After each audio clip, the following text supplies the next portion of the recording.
बड़ी car use करें, for example जैसे आपके पास ही है स्कॉर्पियो, तो आपको तो लगेगा छोटा सा नन्हा सा कार लगेगा ये। क्या बोलते हैं डैडी, क्या बोलते हैं उसको, बिग डैडी या क्या कुछ बोलते हैं ना? बिग डैडी तो स्कॉर्पियो एन को बोलते हैं। अच्छा ओके, कोई नहीं, वही कजन ही है।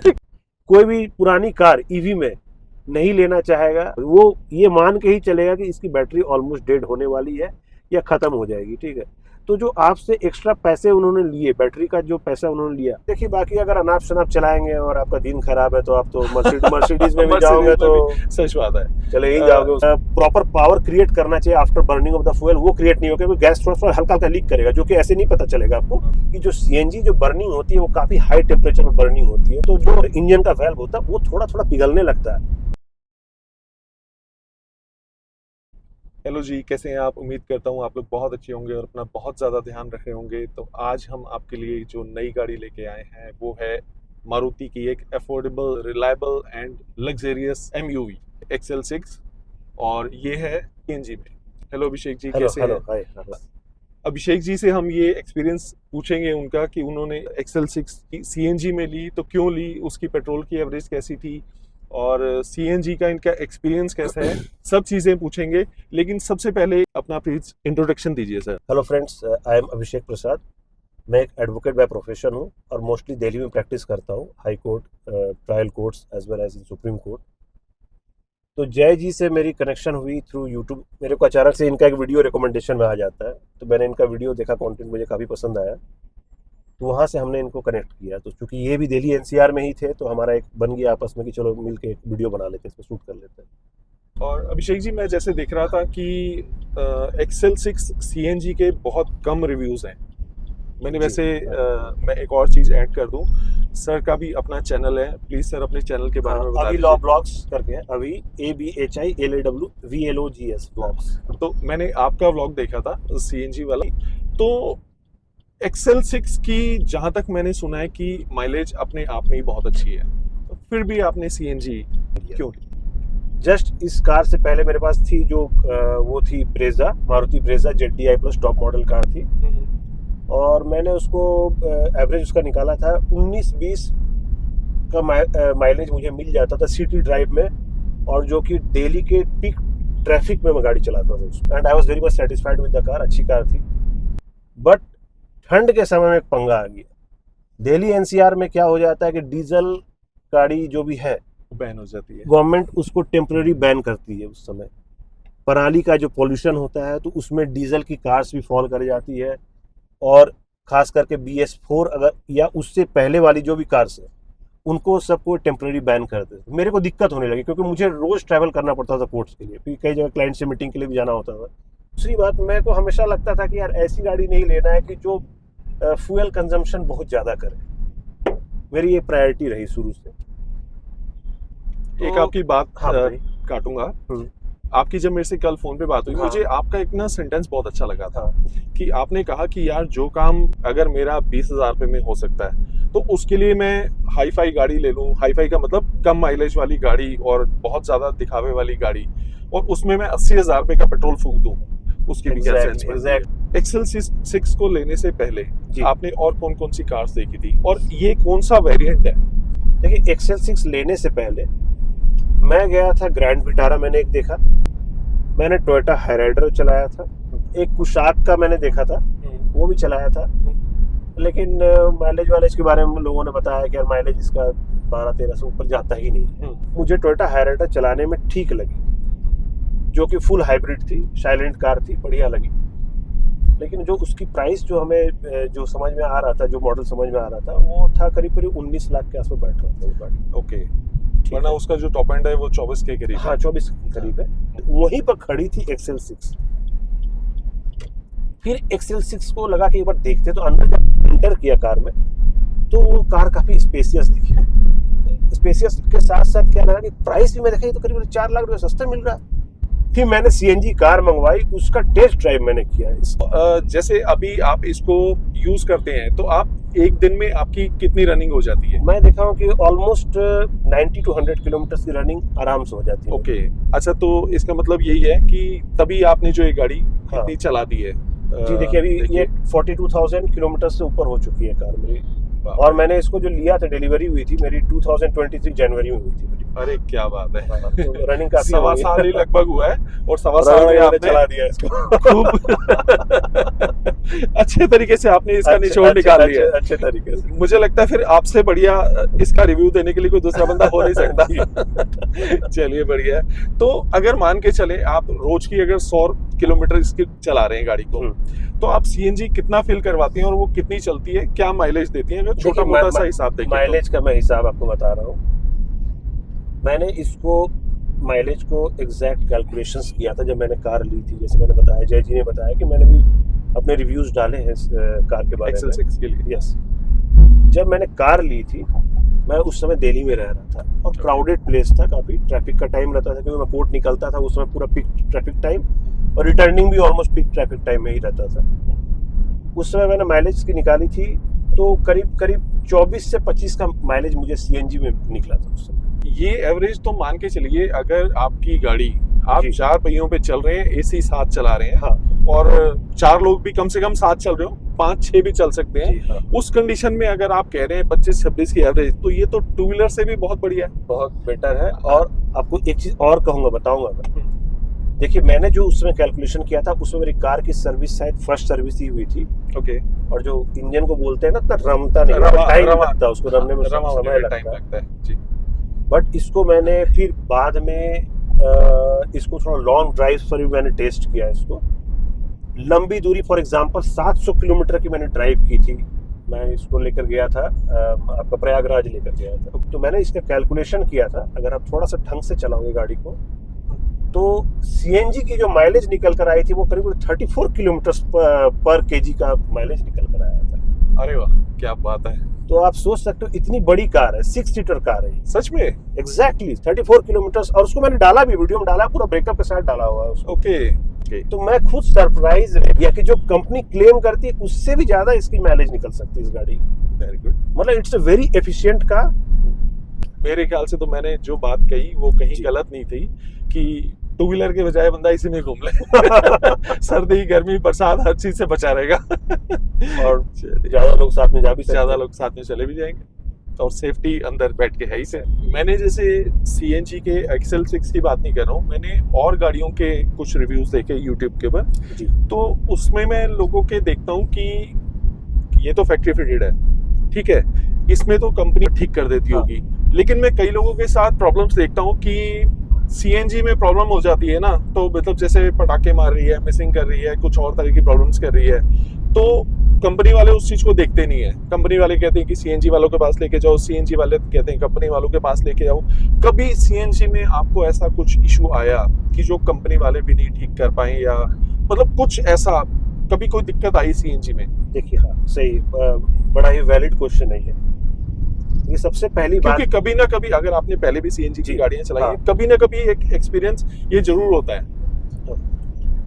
देखिए, जो सबसे पहली मेरी कार थी, सीएनजी की ही कार थी, वैगनार कार थी। उसमें सिर्फ एक इशू मैंने फेस किया था कि अगर थोड़ा चढ़ाई पर कार है, या फिर थोड़ा सा जैम है वहाँ पर, और सारे लोग उसमें गाड़ी में बैठे हुए हैं, तो अगर सीएनजी से, पेट्रोल से सीएनजी पर स्विच ओवर होता था तो थोड़ा सा गाड़ी बैठ जाती थी, थोड़ा सा, या एसी में ऑन करता था तो मुझे फील होता था कि थोड़ा दब गई है कार, ठीक है। वो एक उसमें इशू था, बट टेक्निकल इशू नहीं था। वो इशू जो मुझे लगता है, वो इशू ये था कि उस कार की जो इंजन की कैपेसिटी थी वो कम थी, वो 1 लीटर की थी, वो 1000 सीसी की कार थी।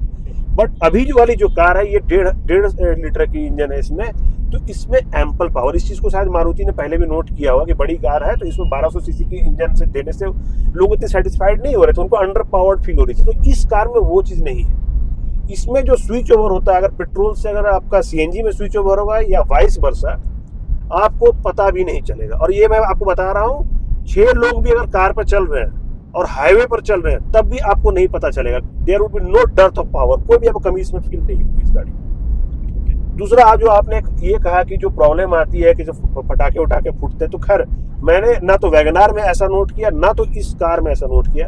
वो मुझे लगता है इसलिए होता है, जब आप बाहर से सीएनजी फिट कराते हो तो वो जो इश्यूज आते हैं, हो सकता है तो उसमें क्या रीजन होगा, क्योंकि जो कार को ट्यूनिंग की जाती है, कार का जो वाल्व्स वगैरह बनाया था वो सिर्फ पेट्रोल के हिसाब से बनाया जाता है, उसकी डिजाइनिंग सिर्फ उसकी पेट्रोल के डिजाइनिंग हिसाब सिर्फ से की पेट्रोल के जाती हिसाब से होती है। बट ये कार जो सीएनजी वाली है, जो कंपनी फिटेड है, इसको मॉडिफाई करते हैं। मेरे को जैसा ध्यान आ रहा है, जब मैंने वैगनआर लिया था तो मैंने थोड़ा स्टडी किया था उस समय इंजन के बारे में, क्या डिफरेंस रहता है। तो डिफरेंस ये क्रिएट करते हैं, उन्होंने उसमें मेंशन किया था कि जो सीएनजी जो बर्निंग होती है वो काफी हाई टेम्परेचर में बर्निंग होती है, तो जो इंजन का वैल्व होता है वो थोड़ा थोड़ा पिघलने लगता है। इस कारण से उसमें पावर की आपका क्या होता है कि मिसफायर होगा, या फिर जो प्रॉपर पावर क्रिएट करना चाहिए after burning of the fuel वो क्रिएट नहीं होगा, क्योंकि गैस थोड़ा थोड़ा हल्का हल्का लीक करेगा, जो कि ऐसे नहीं पता चलेगा आपको। ठीक है, तो उस चीज को इसमें कंपनी इस चीज को रिसर्च करने के बाद उसको ध्यान में रखते हुए ये मॉडिफिकेशन करती है। दूसरी बात, जब आप सीएनजी किट लगाते हो तो करीब 70-80 किलो का वजन बढ़ जाता है, जो कि उसके हिसाब से उसका जो सीएनजी फिटेड कार्स होती है उसमें इस चीज का ध्यान रखा नहीं जाता है, वो कार धीरे दब जाती है। आप देखे होंगे बहुत सारे टैक्सी में भी, जब पीछे देखो पीछे दबी हुई, क्यों दब जाती है? क्योंकि एक तो 80 किलो उसमें चढ़ा दिया उसके ऊपर से फिर लोड लेकर चलते हैं तो वो दब जाती है। जबकि जो ये कार है, आप इसको पीछे से भी देखोगे तो एकदम उठी हुई रहती है, लिफ्ट। इनफैक्ट इसका जो सस्पेंशन है काफी स्टिफ है। थोड़ा सा इसका एक हल्का सा डिमेरिट है। डिमेरिट ये है कि अगर कोई बम्पर से वगैरह आ रहा है, अगर आप गाड़ी तेजी से चला के निकलते हो तो जो पीछे बैठा वो चिल्लाएगा कि भाई तू इतना तेज क्यों चला रहा है। तो थोड़ा सा आपको वो एक बम्पी राइड लगेगी, वो स्टिफ है तो उछल जाता है। ठीक है, तो ये है जो अगर आप कंपनी फिटेड लोगे तो एक तो माइलेज बेटर निकलती है, दूसरा कोई अगर इशू आता है तो कंपनी के वारंटी में कवर्ड रहता है। बिल्कुल सही। तो ये एक इम्पोर्टेंट चीज है, ये शायद देखना चाहिए आपको। बिल्कुल सही बात है। और अगर बात करें कि इसके सीएनजी के नुकसान क्या है? सीएनजी का कुछ तो नुकसान लगता है। नुकसान बता रहा हूँ मैं। नुकसान तो सबसे पहला ये है कि आपका स्पेस थोड़ा सा खाता है। देखिए, आपको किट लगाओगे, आप पीछे लगाओगे किट, तो वो स्पेस डेफिनेटली जो सिलेंडर वो स्पेस लेगा। आपका बूट स्पेस थोड़ा सा कॉम्प्रोमाइज होता है। बट मैंने जय जी ने शुरू में कवर कर लिया है कि इसमें थोड़ा सा मैनेजेबल इस कार में, क्योंकि लंबी कार है और सीट्स को, पीछे वाली सीट्स को हम गिरा भी सकते हैं। और जो सीएनजी फिट किया गया उसके ऊपर से उन्होंने एक बड़ा ही हार्ड सा एक तख्ता टाइप का बनाया है और उसको कवर कर दिया। तो एक तो सीएनजी सिलेंडर दिखता नहीं है, उसके ऊपर मैंने एक बैग भी रखा है जो मैं फाइल वाइल रखता हूँ, उसमें रख देता हूँ। ज्यादा सामान है, बाहर जाना है, 4 लोग अगर जा रहे हैं, पीछे वाली दोनों सीट्स को आप पूरा फ्लैट कर दो, गिरा दो, उसके ऊपर सामान रख दो, कोई दिक्कत नहीं। इस कार में दिक्कत नहीं है, इस कार में दिक्कत नहीं है। ठीक है, दूसरा एक आपको क्या फील होगा, क्योंकि देखिए सीएनजी का जो कैपेसिटी होता है वही 8 किलो मैक्सिमम। गर्मियों में थोड़ा सा और गैस कम आता है, मान ली 7 किलो आया, 6.5 किलो आया, तो आपको थोड़ा थोड़ा जल्दी रिफिल करवाना होगा।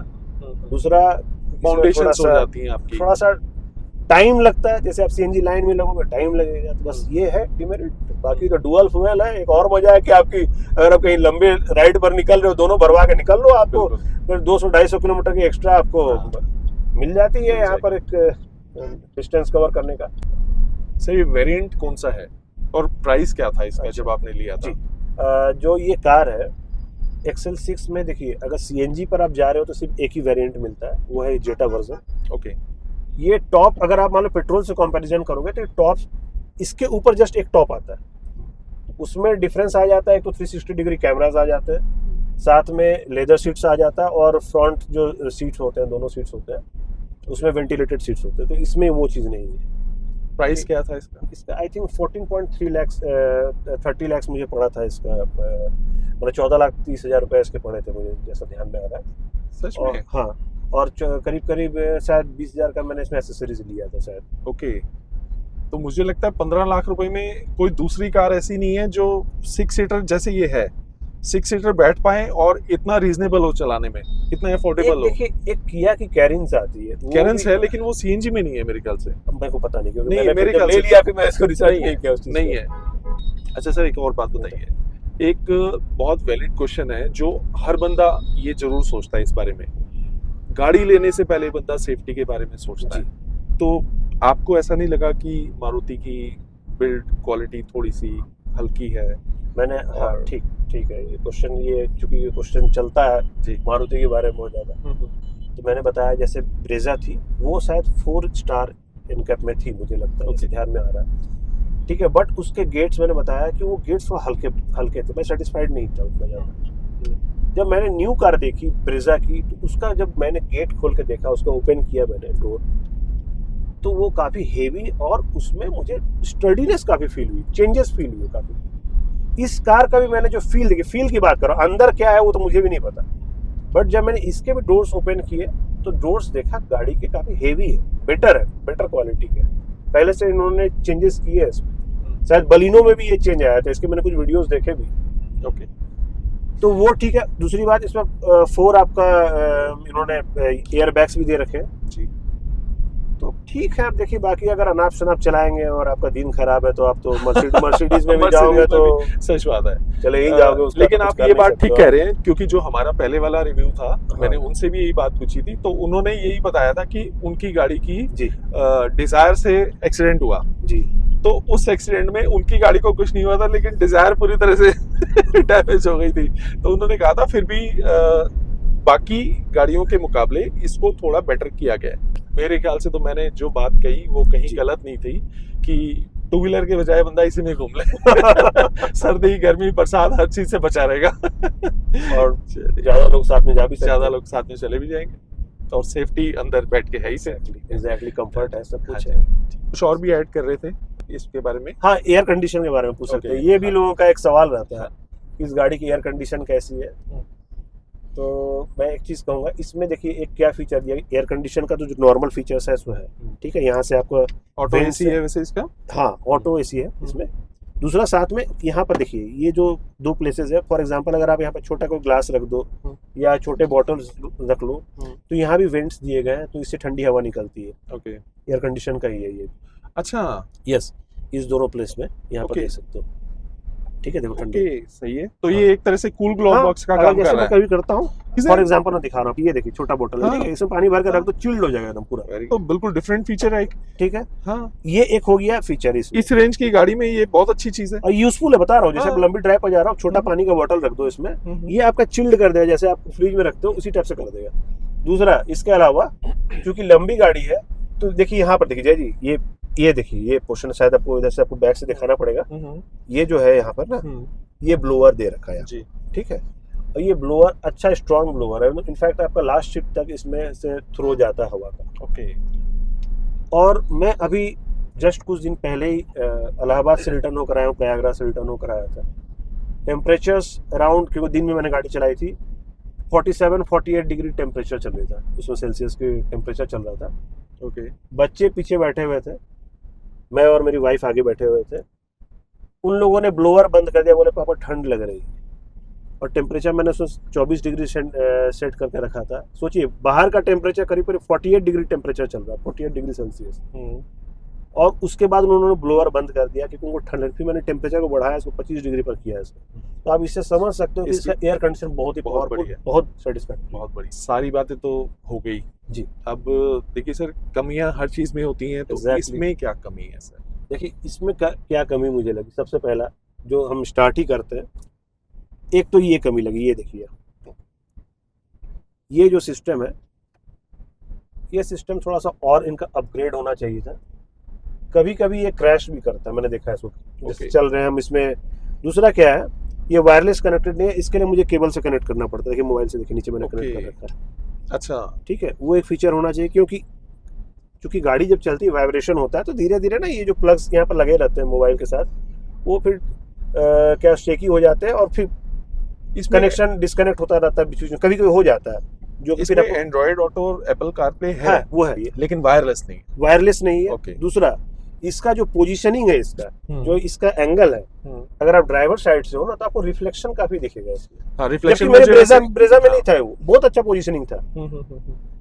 इसमें आपको रिफ्लेक्शन दिखेगा काफी, वो मुझे थोड़ा सा कभी कभी इरिटेट करता है। मुझे लगता है क्योंकि ऐसे ऊपर की पोजीशनिंग तरफ इसकी ठीक नहीं है ना, थोड़ा सा। ये अगर स्ट्रेट होता तो शायद उतना नहीं होता। एग्जैक्टली। एक और चीज बताऊंगा इसमें, इस मॉडल वाली कार में रियर व्यू कैमरा नहीं है, तो ये कैमरा मैंने लगवाया था, मुझे अभी याद है, आपसे बात करते तो मुझे ध्यान में आया। ओके, तो जो उसका पोजीशन है, उसको मैंने मतलब कंपनी वहीं से लगवाया था, जो शोरूम से ही मैंने लगवाया था।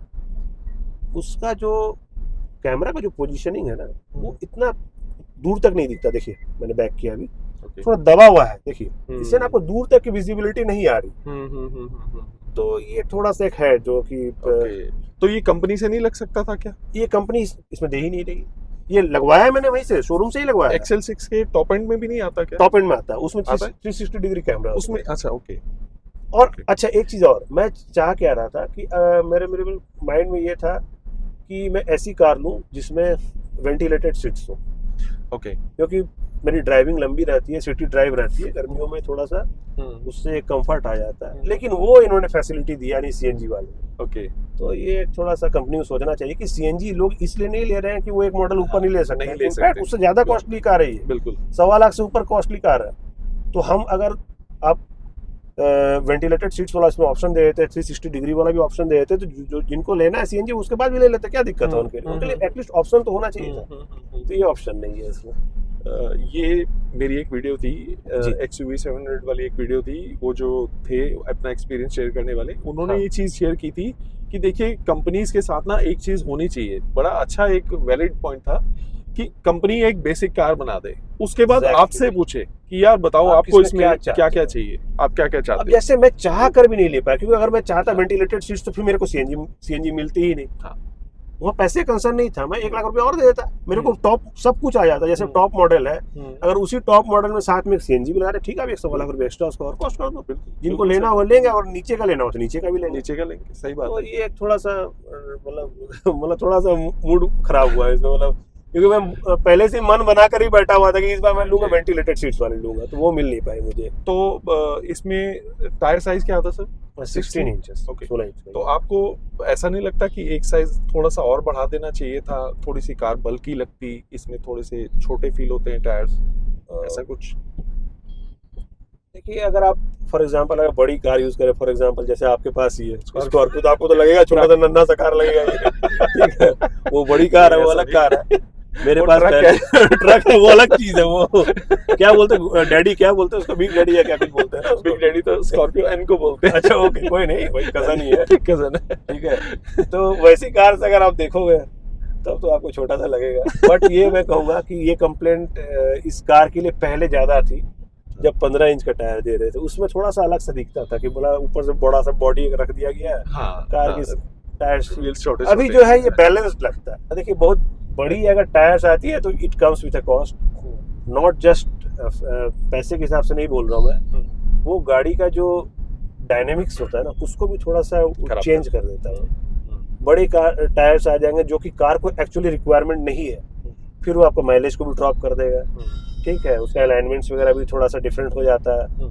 दूसरा, ये कार को इन्होंने कभी भी as a sports utility vehicle या फिर कोई आपका ऑफ रोडर की तरह इसको इन्होंने कभी लॉन्च किया भी नहीं है। ये कार है आपका डे टू डे रनिंग के लिए मल्टी यूटिलिटी व्हीकल है, ठीक है, क्रूजिंग कार है बेसिकली ये कार, और ऊंची भी है, तो आप जनरली जो थोड़ा सा उबड़ खाबड़ रास्ते आते हैं उसमें आपको दिक्कत नहीं करेगी, तो उसके हिसाब से ठीक है मुझे लगता है।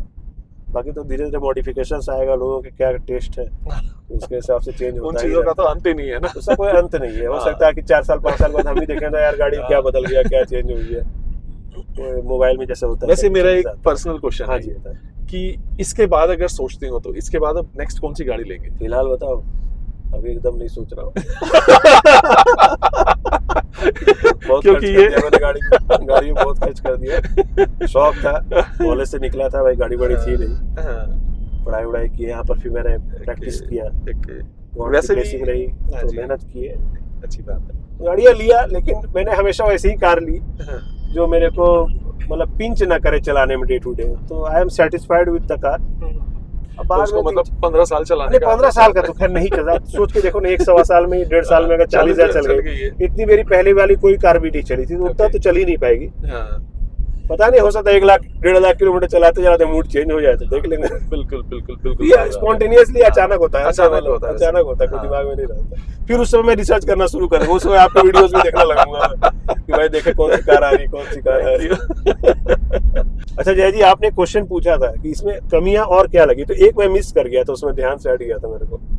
तो एक क्या कमी लगी, जो कि मैं देखिए बता रहा हूँ, ये सब चीजें जो होती है ये कॉम्पेरेटिव होती है। फॉर एग्जाम्पल अगर आप बहुत लग्जरियस कार से आओगे तो आपको वाकई इसमें बहुत कमियां दिखेगी, बट जो मेरे पास जो पहले कार थी वो थी ब्रेजा, टॉप मॉडल थी कार, बट उस कार का क्या था ना, वो थोड़ा चौड़ी कार थी, वो विड्थ थी उसमें, ज्यादा लेंथ इतनी नहीं थी पर वो चौड़ी थी। जैसे अगर हम लोग यहाँ बैठे हुए हैं, आप साथ में, आप सामने थोड़ा सा एक बार दिखाओ, जी। तो ठीक है, तो उसमें डिस्टेंस ज्यादा रहता था। अभी क्या है ना, डिस्टेंस थोड़ा साथ हो गया। आप हैंड दिखाओ यहाँ पर, हाँ बिल्कुल। ठीक है, एल्बो टच करता है। अगर कोई अगर हाँ। फैल के बैठे, थोड़ा चौड़ा टाइप का आदमी ऐसा बैठे है, तो उसके ना यहाँ से ये बार बार टच करेगा। थोड़ा सा वो एक है इसमें, जो कि मैं ब्रेजा में फील नहीं हुआ। दूसरा ये जो है इसकी विड्थ, क्योंकि गाड़ी की विड्थ थोड़ी कम है, इसकी विड्थ भी कम है साथ साथ में। एक और चीज होती है, मैं हाँ बताऊं? बताएं। हाँ जैसे ये हाथ, मैं जैसे यहाँ बैठा हूँ ना, यहाँ बैठे बैठे मेरा हाथ यहाँ तक पहुंच रहा है। मैं स्कॉर्पियो में चाहूँ ना, तो स्कॉर्पियो में बहुत दूर है। स्कॉर्पियो बता रहा हूँ, चौड़ी तो चौड़ी चौड़ी गाड़ी की बात गाड़ी हो है, रही वो है तो बहुत चौड़ी गाड़ी है। चौड़ी गाड़ी की बात हो रही है ना, तो वो उसमें वो चीज दूर होती है। सर ये कहना चाहते हाँ, हैं। मैं ये कहना चाह रहा हूँ। और शायद ग्रैंड विटारा इससे चौड़ी कार है, ब्रेजा भी इससे चौड़ी कार है, ठीक है। तो ये कार थोड़ा ऐसे है, माइट भी, ये भी एक रीजन है कि थोड़ा ज्यादा एरोडायनामिक बनाया है इसको। Okay. और लंबी कार है तो इसका माइलेज निकलता है। चौड़ी कार में थोड़ा सा आपका वो चीज हो जाता है कि एयर रेजिस्टेंस बढ़ जाता है। फिर मुझे लगता है जिमनी आप देखेंगे तो शायद वो और कम चौड़ी है। वो तो अजीब सी है, मेरे सोसाइटी में मैं देखा, मतलब समझ में ही नहीं आया मुझे तो क्या बनाया है उन्होंने, क्या सोच के। वो ना तो साला बीच के ही रह गए, क्या रह गए सब। तो सर की गाड़ी अब चला के देखते हैं। एक्सेल जय जी चला रहे हैं, एक्सेल चलिए चलिए। सीएनजी। मैं एक्चुअली ये गाड़ी फर्स्ट टाइम ड्राइव कर रहा हूँ सीएनजी में। मैंने पेट्रोल में तो चलाई है, लेकिन मैं देखना चाहता हूँ कि वाकई कुछ फर्क है सीएनजी और पेट्रोल के में, कुछ डिफरेंस है या नहीं है।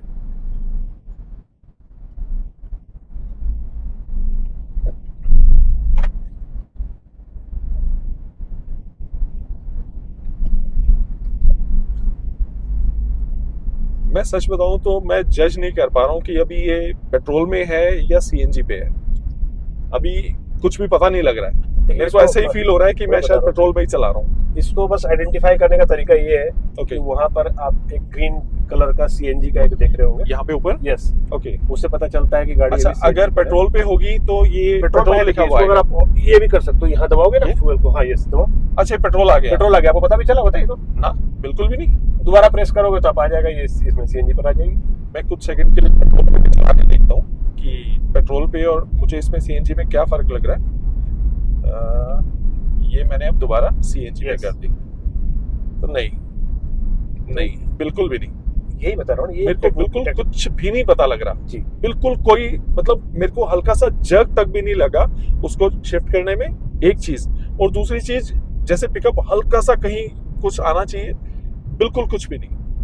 मैं तो यार थम्स अप देता गाड़ी बोल रहा हूँ, गाड़ी दबती नहीं। मैं बिल्कुल थम्स अप देता हूँ इस ये गाड़ी को। अगर छोटी इंजन होता है ना, छोटा इंजन होता है, उसमें फील होता है, जो कि वैगनआर में मुझे आता था, उसमें फील होता सच में। सर वैसे जैसे आपने 14-14.25 लाख रुपए खर्चे, हाँ, तो आप इसमें ईवी में भी तो जा सकते थे। ईवी क्यों नहीं ली फिर आपने?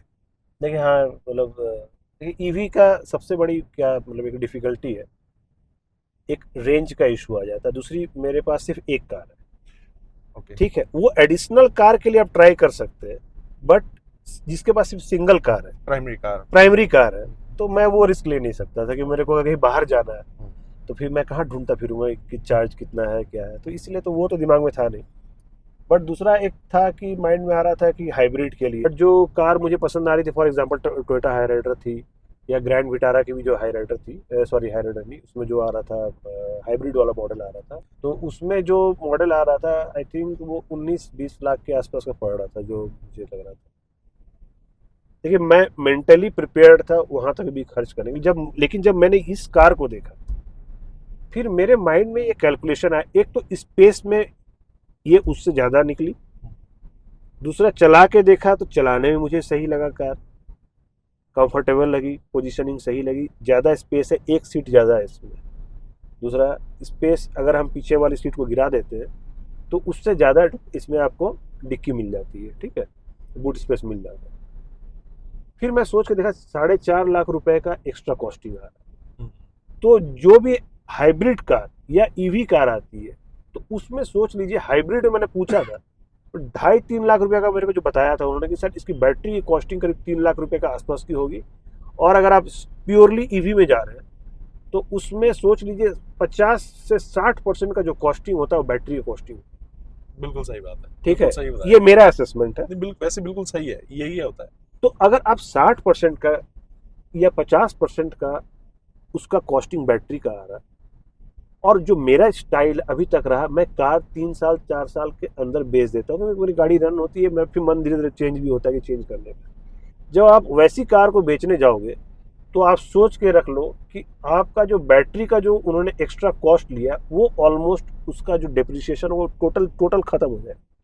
कोई भी पुरानी कार ईवी में नहीं लेना चाहेगा, आपको वो बैटरी का कॉस्ट वो ये मान के ही चलेगा कि इसकी बैटरी ऑलमोस्ट डेड होने वाली है या खत्म हो जाएगी, ठीक है। तो जो आपसे एक्स्ट्रा पैसे उन्होंने लिए, बैटरी का जो पैसा उन्होंने लिया वो रिसेल में आपका सारा चला जाएगा, खत्म हो जाएगा।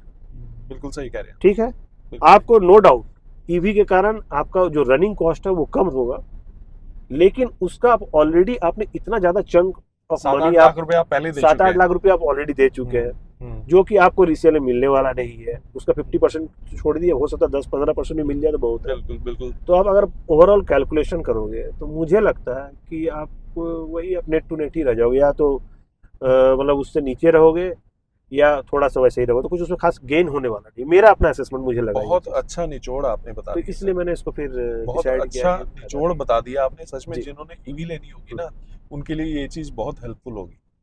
तो मुझे ऐसा कैलकुलेशन लगा। बाकी मैं तो चाहूंगा कि जय जी आपके जो व्यूअर्स हैं जो यूज कर रहे हैं, अगर जो यूज कर रहे हैं वो भी इसमें थोड़ा सा अगर अपना फीडबैक दे तो बिल्कुल सही सबके बात लिए अच्छा रहेगा, क्योंकि मैंने यूज नहीं किया है, मैं अपना कैलकुलेशन किया हूँ।